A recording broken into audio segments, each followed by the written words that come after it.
¿Qué es lo más inquietante de saber? Trabajo como anestesiólogo. He puesto a la gente a dormir en una situación de emergencia sabiendo que es casi seguro que no sobrevivirán a la cirugía. Estas son generalmente situaciones en las que sin cirugía el paciente no sobrevivirá, pero incluso con cirugía las posibilidades de supervivencia siguen siendo pequeñas. En la mayoría de estos casos, los pacientes están demasiado obtusos o no son lo suficientemente conscientes como para ser conscientes de la gravedad de su situación, pero en varios casos los pacientes han estado conscientes, hablando aunque claramente ansiosos. Trato de tranquilizar y decirle a la persona que no nos iremos de su lado, que la cuidaremos y que estará bien. Me jode un poco decirle esto a alguien, pero siempre incluyo la última parte porque simplemente no veo el sentido de decirles la verdad. Tuve un chico que me dijo que sentía que no lo iba a lograr. Le dije que lo lograría, pero sabía que no lo iba a hacer. Lo puse a dormir sabiendo que el último rostro humano que vería antes de morir era el mío mientras me miraba mientras sostenía una máscara de oxígeno sobre su boca y nariz.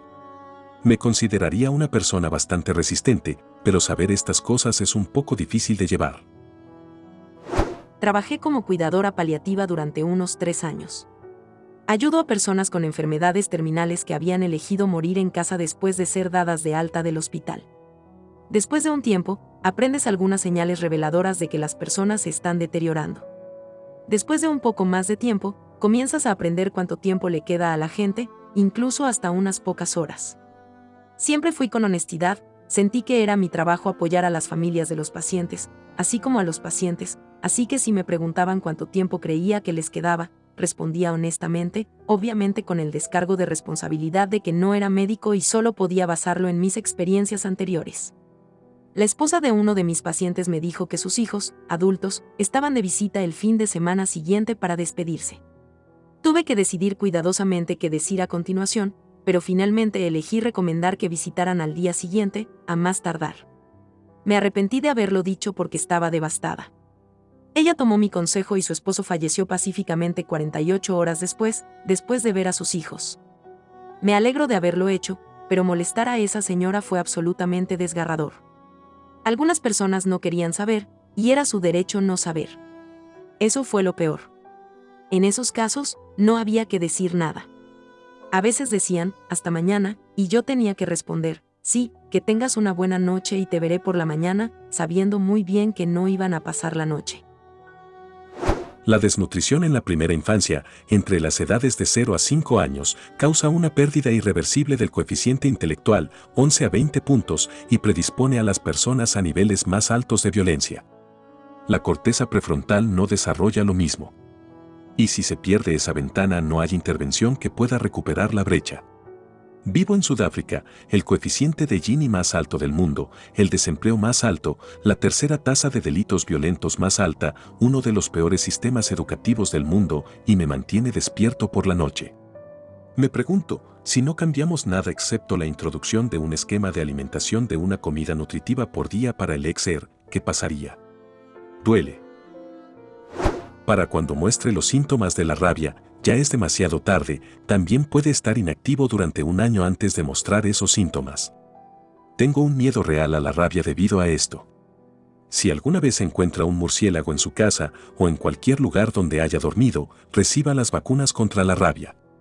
Los murciélagos pueden morderte o rascarte y a veces ni siquiera te das cuenta, especialmente si estabas dormido. Hace un par de años, un joven de 20 años en Columbia Británica salió de su auto y un murciélago voló hacia él. Lo vio venir y levantó la mano. Debido a que las mordeduras de murciélago son tan pequeñas, no se dio cuenta y siguió con su día. 6 semanas después mostró síntomas y murió poco después. Si hubiera recibido las vacunas contra la rabia justo después de ser mordido, habría estado bien. Para hacer el cuento corto, si te atacan, incluso si no sientes nada, recibe una inyección de inmediato. La persona más joven en dar a luz tenía 5 años. Lina Medina.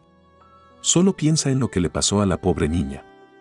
Fue violada por un tío en el pueblo en el que todos vivían. Ella pasó por el trabajo de parto, el niño fue criado como su hermano hasta que ambos tuvieron la edad suficiente para explicar la situación.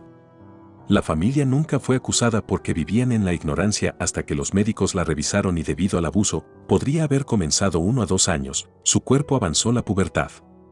Más tarde se convirtió en enfermera y se mudó a la capital de Perú. Y ha tenido una relación sana con su hijo. Si vemos que un meteorito potencialmente mortal nos va a golpear en unos pocos años, probablemente, al menos por el momento, no podríamos hacer nada al respecto. Han tenido simulaciones de entrenamiento con este escenario exacto, y solo lo hicieron bien como el 10% de las veces, necesitan más de 10 años para detenerlo de manera confiable y consistente. Es muy probable que nunca lo veamos venir. Solo vemos 9 objetos en el espacio con propiedades reflectantes relativamente altas. Los cometas helados y similares son visibles solo porque reflejan muy bien la luz solar. Imagina un asteroide hecho de basalto cubierto de polvo de grafito. Tono negro. Nuestra única oportunidad de verlo es si tiene algún tipo de firma térmica y resulta que tenemos un instrumento lo suficientemente sensible como para atraparlo apuntando directamente a él. Dada la inmensidad del espacio, es muy probable que esto último no suceda. Un día, podrías despertarte con un rugido profanado y el cielo en llamas, y luego, si tienes suerte, serás vaporizado instantáneamente. Si no, los terremotos, tsunamis, incendios forestales, invierno global, hambre, bandidos caníbales o colapso ecológico completo te matarán más lentamente a medida que el planeta mismo se estremece. Prions. Son proteínas que producen proteínas normales en el pliegue cerebral que causan de manera anormal caries neurológica y diversas enfermedades priónicas. La enfermedad de Creutzfeldt-Jakob es un ejemplo. La SJ puede ocurrir espontáneamente, heredarse o transmitirse por contacto con tejido infectado, como durante un trasplante o por comer carne contaminada. Una vez que esto comienza, es 100% fatal. La mayoría de las veces dentro de un año, estás muerto. Sin cura. Puedes matar el prión con varias horas de calor a 480 grados. Esto obviamente mata a la persona también. Afortunadamente es raro. Menos de 1000 casos por año en los Estados Unidos. Todavía me asusta esa mierda. Mi amigo murió este otoño pasado. Una semana, un concertista de piano. La próxima semana, comienza a tener dificultades con el vocabulario. 6 meses después toca el piano por última vez. Ya no puede hablar. 8 meses después, se fue. Me dolió mucho y por todos los que lo amamos.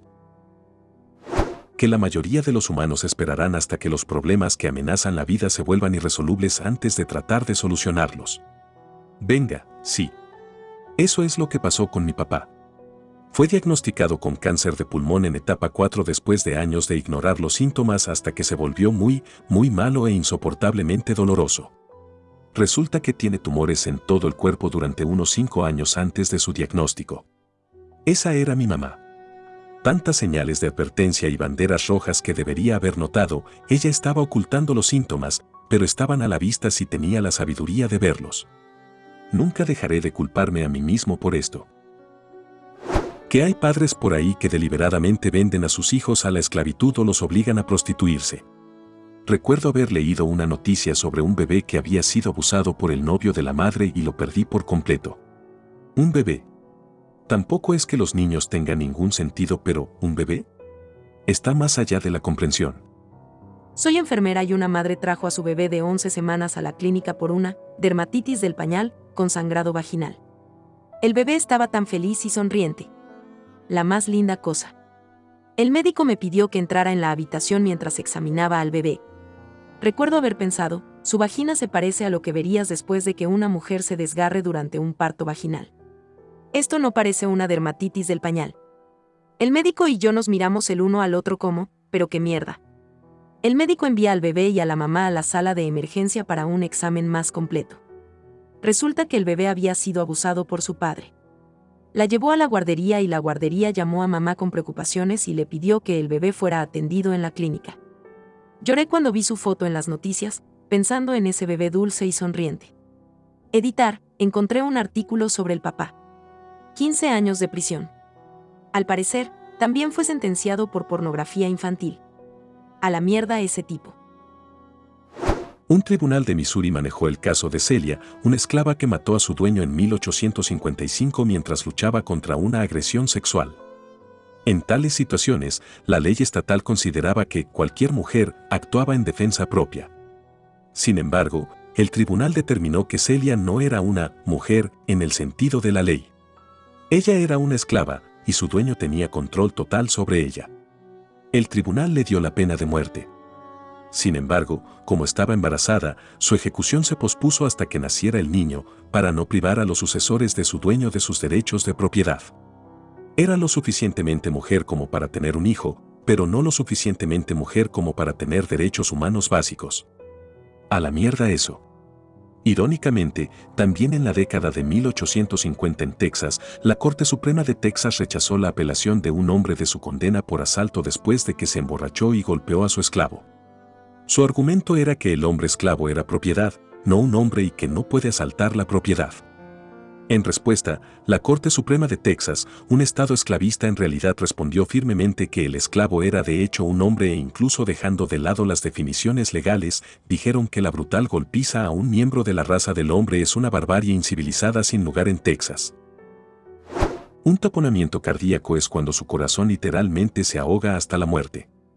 Si un vaso sanguíneo dentro del pericardio tiene fugas, una membrana dura que protege el corazón, el bombeo del corazón forzará la sangre en el espacio entre sí y el pericardio. A medida que el espacio se llena, el corazón ya no puede bombear debido a la falta de espacio, literalmente se ahoga en su propia sangre. Probablemente sea mejor decir que está aplastado hasta la muerte. Como el corazón no respira, no puede ahogarse, pero como bombea, puede ser aplastado para que no pueda volver a llenarse. Dato curioso, si el pericardio se llena de líquido lentamente, por ejemplo, semanas, o puede estirarse y aguantar hasta 2 litros sin muchos síntomas. Si se llena rápido, tan solo 200 mililitros pueden matarte. El gas sarín es una de las peores formas de matar a otro ser humano y hemos visto múltiples casos en los que se ha utilizado en personas inocentes. Ya sea que se relaje o contraiga, sus músculos necesitan ciertas señales para funcionar. Cuando flexiona un músculo, un neurotransmisor llamado acetilcolina inunda las células musculares diciéndoles que se contraigan. Su cerebro eventualmente le dice a los músculos que dejen de contraerse, y por lo que la acetilcolina tiene que ser eliminada. Esto se hace con acetilcolinesterasa, una enzima que la descompone y permite que los músculos se relajen.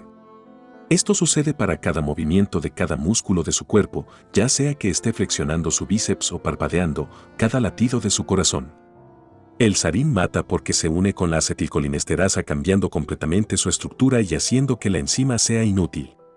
Esto significa que sus músculos nunca se relajan, se flexionan cada vez más y más fuerte. El ardor empeora cada vez más y el dolor es insoportable. Si suficiente cantidad ingresa al torrente sanguíneo, generalmente a través de la piel, bloqueará su diafragma y se asfixiará. Mata rápidamente, pero me cuesta imaginar demasiadas cosas que serían peores que morir de calambres en los músculos que ni siquiera te diste cuenta de que existían. No es la peor arma que los humanos tienen a su disposición, ya que si sobrevives a un ataque de sarín, es probable que te recuperes por completo, ya que no cicatriza el tejido pulmonar como otras armas químicas. Dicho esto, todavía está clasificado como un arma de destrucción masiva y se supone que está prohibido.